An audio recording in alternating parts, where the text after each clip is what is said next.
sama gars yi ba léegi ci vote yi s'il vous plaît bu ngeen amee 1 minute seen temps ma amul ma leen ñaan lu ndaw wallaay Achib lu mat a bàyyi xel la bu ngeen demee ci 19 candidats yi ba war a jël xob yi ngir yàlla war a suul yi na ngeen jël xobu Jomaay déjà en premier waaye bu leen fa bàyyi xobu Amadou Ba xam nga li ma la wax xobu Amadou Ba bu leen ko fa bàyyi jëlaale leen ko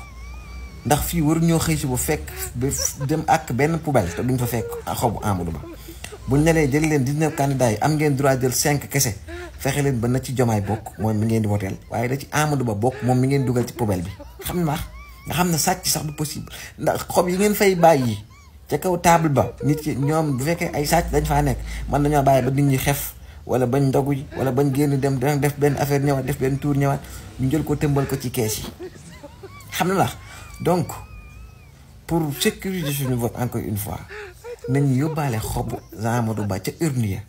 waaye nañ ko dugal ca mbalit ba parce que dëkk bi bu ñu xëyee dañoo war a fekk mbalit yi fees dell ak marron loolooy dëgg.